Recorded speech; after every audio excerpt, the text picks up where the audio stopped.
Y en un extremo de conservadurismo se ha convertido un partido creado por Juan Bosch, un humanista, liberal, patriota de verdad, nacionalista de verdad.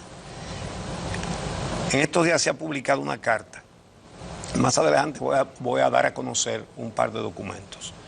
Pero esta carta ya ha sido publicada recientemente. Es una carta que Juan Bosch les escribió el 14 de junio de 1943 en La Habana a sus amigos Emilio Rodríguez de Morici, Héctor Inchaustegui y Ramón Marrero Aristi. Los tres habían ido a La Habana y lo habían visitado. Y en la conversación parece que ellos le expresaron que nuestro país tenía el problema de los haitianos y parece que se refirieron en términos parecidos a algunos que se usan hoy día. Y él les hace una carta para que se lleven su reacción escrita y se la entrega.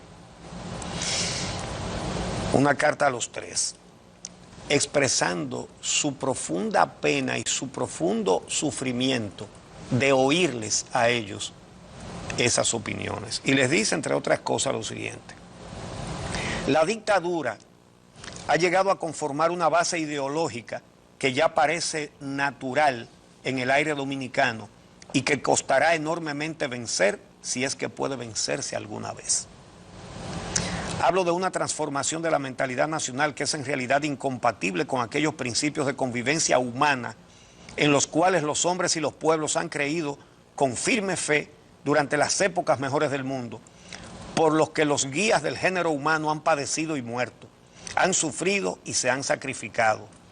Me refiero a la actitud mental y moral de ustedes y por tanto de la mejor parte de mi pueblo frente a un caso que a todos nos toca, el haitiano. Los he oído a ustedes expresarse, especialmente a Emilio y Marrero, casi con odio hacia los haitianos, y me he preguntado cómo es posible amar al propio pueblo y despreciar al ajeno. ¿Cómo es posible querer a los hijos de uno al tiempo que se odia a los hijos del vecino, así, solo porque son hijos de otros? Sigue diciendo Juan Bosch en aquella carta: creo que ustedes no han meditado sobre el derecho de un ser humano, sea haitiano o chino, a vivir con aquel mínimo de bienestar indispensable para que la vida no sea una carga insoportable. Que ustedes consideran a los haitianos punto menos que animales, porque a los cerdos, a las vacas, a los perros, no les negarían ustedes el derecho de vivir. Pero creo también, y espero no equivocarme, que ustedes sufren una confusión, que ustedes han dejado que el juicio les haya sido desviado por aquellos que en Haití y en la República Dominicana utilizan a ambos pueblos para sus ventajas personales, que es lo que hemos estado diciendo todos estos días. Porque eso es lo que ocurre, amigos míos. Y entonces él pasa a explicarle. Dice, el pueblo haitiano es un poco más pobre y debido a esas circunstancias, luchando con el hambre, que es algo más serio de lo que puede imaginarse quien no la haya padecido en sí, en sus hijos y en sus antepasados, procura burlar la vigilancia dominicana y cruza la frontera. Si el caso fuera al revés, sería el dominicano el que emigraría ilegalmente a Haití. En la época en que Juan Bosch escribió esa carta, los dominicanos no se iban para ninguna parte. Hoy sí se van y arriesgan la vida para irse. Y a mí me ha dolido mucho cuando he ido a Aguadilla en Puerto Rico y he visto los letreros con pinturas rojas fuera dominicanos. Me ha dolido mucho. Somos un país de muchos inmigrantes y de muchos emigrantes. Dice Bosch en su carta: ahora bien, así como el estado de ambos pueblos se relaciona porque los dos padecen, así también se relacionan aquellos que en Santo Domingo, igual que en Haití, explotan al pueblo, acumulan millones, privan a los demás del derecho de hablar para que no denuncien sus tropelías, del derecho de asociarse políticamente para que no combatan sus privilegios, del derecho de ser dignos para que no echen por el suelo sus monumentos de indignidad. No hay diferencia fundamental entre los dominicanos y los haitianos de la masa, No hay diferencia fundamental entre los dominicanos y los haitianos de la clase dominante. Pero así como en los hombros del pueblo, en ambos países hay un interés común, el de lograr sus libertades para tener acceso al bienestar que todo hijo de mujer merece y necesita. En las clases dominantes de Haití y de Santo Domingo hay choques de intereses, porque ambas quieren para sí la mayor riqueza. Los pueblos están igualmente sometidos. Las clases dominantes son competidoras. Y agrega, Trujillo y todo lo que él representa como minoría explotadora desean la riqueza de la isla para sí. Lescott, el presidente haitiano de entonces, y todo lo que él representa como minoría explotadora también. Entonces, unos y otros, mejor dicho, utilizan a sus pueblos respectivos para que les sirvan de tropa de choque. Esta tropa que batalla para que el vencedor acreciente su poder. Engañan ambos a los pueblos con el espejismo de un nacionalismo intransigente que no es amor a la propia tierra, sino odio a la extraña y sobre todo apetencia del poder total.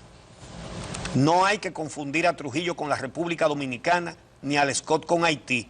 Ustedes mismos lo afirman cuando dicen que Lescott subió al poder ayudado por Trujillo y ahora lo combate. También Trujillo llevó al poder a Lescott y ahora lo ataca. Es que ambos tienen intereses opuestos, como opuestos son los de cada uno de sus pueblos respectivos y los del género humano. Termina expresando la siguiente esperanza. El porvenir ha de vernos un día abrazados en medio de un mundo libre de opresores y de prejuicios, un mundo en que quepan los haitianos y los dominicanos y en el que todos los que tenemos el deber de ser mejores estaremos luchando juntos contra la miseria y la ignorancia de todos los hombres de la tierra. Mándenme como hermano y ténganme por tal. Juan Bosch. Bueno, hoy no solo el PLD fundado por Bosch está en un extremo conservadurista, lo está también el PLD de Peña Gómez. El PRD. El PRD de Peña Gómez, a quien le hubieran quitado su cédula hoy. Pura y simplemente. Ahora, tengo aquí este documento que voy a leer para que ustedes vean que los más antihaitianos son los mismos que los contratan, los mismos que los traen.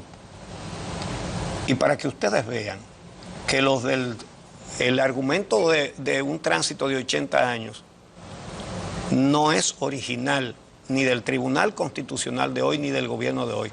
Es una idea de Joaquín Balaguer.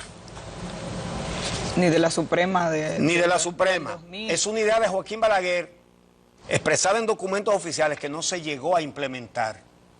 Ahora sus alumnos han ido un poquito más lejos, pero la idea es de él.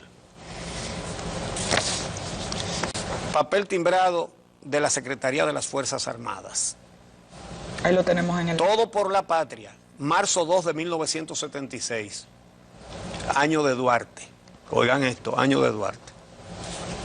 Al excelentísimo señor presidente de la República, comandante en jefe de las Fuerzas Armadas y de la Policía Nacional, su despacho, del secretario de Estado de las Fuerzas Armadas, esto lo firma Juan René Bochán Javier, mayor general del Ejército. Asunto: remisión de documentos de identificación expedidos a braceros haitianos. Referidos respetuosamente para el elevado conocimiento de vuestra excelencia.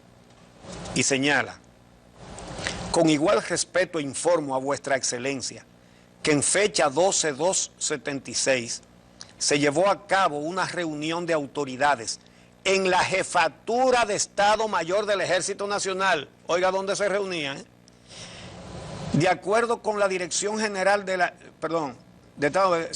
en la cual se acordó que en la Junta Central Electoral, de acuerdo con la Dirección General de la Cédula de Identificación Personal y la Dirección General de Migración, prepare un proyecto de ley en el cual se declaren como extranjeros en tránsito a las personas oriundas de otros países que mediante contratos colectivos de trabajo son traídas al país mientras dure la vigencia de dichos contratos, lo que modificaría sustancialmente las leyes de cédula y migración en este aspecto, evitando así la expedición de documentos de permanencia en el país a personas que solamente vienen a cumplir con un contrato de trabajo temporero, el cual una vez finalizado deben retornar a su país de origen. Firma Juan René Bochán Javier, Mayor General del Ejército Nacional.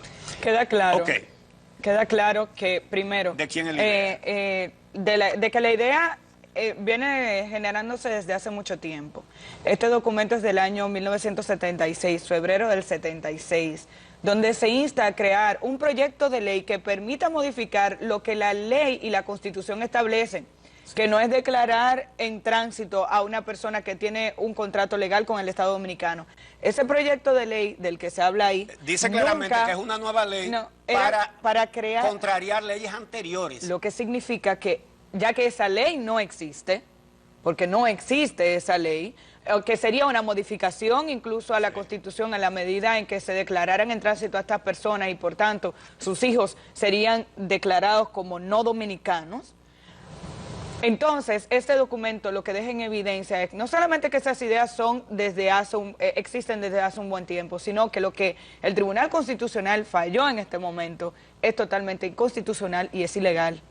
Pero fíjate, porque no existe el tránsito para esta gente. Es importante esto, porque la idea de esto que se acaba de hacer ahora es del gobierno de Balaguer. Pero por eso leí las opiniones de Juan Bosch sobre el tema, para mostrar cuánto se han alejado de su maestro y se han acercado a Balaguer. Balaguer terminó robándole sus discípulos, tanto a Juan Bosch como a Peña Gómez. Hoy todos son la misma cosa y tienen el mismo conservadurismo y las mismas posiciones y las mismas injusticias. Pero vamos a ver quiénes son los que han llenado el país de haitianos.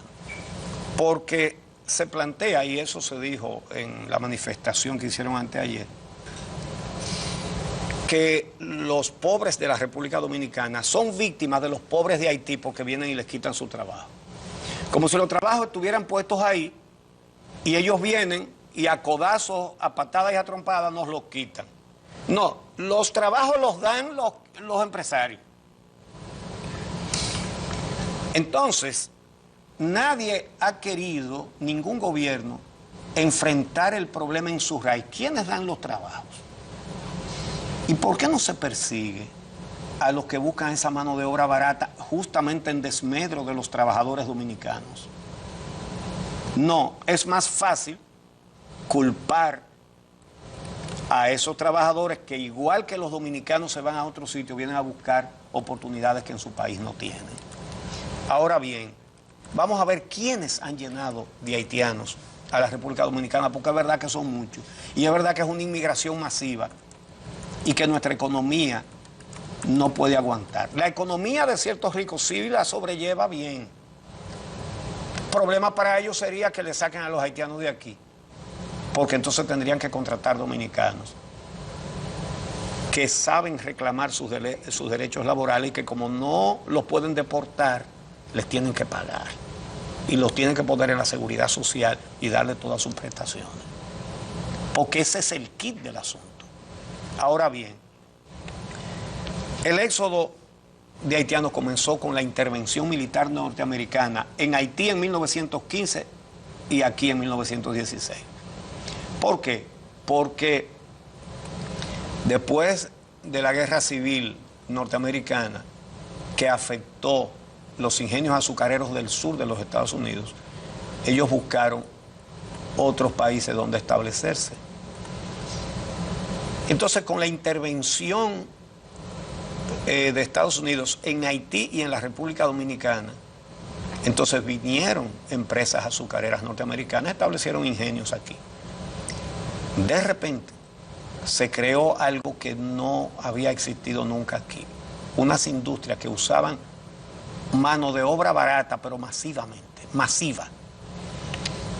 Barata, pero para lo que había aquí no era barata. Y sobre todo para lo que había en Haití.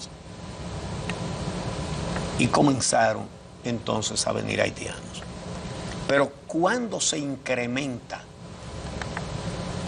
el éxodo de braceros haitianos aquí, en los gobiernos de Trujillo y de Balaguer,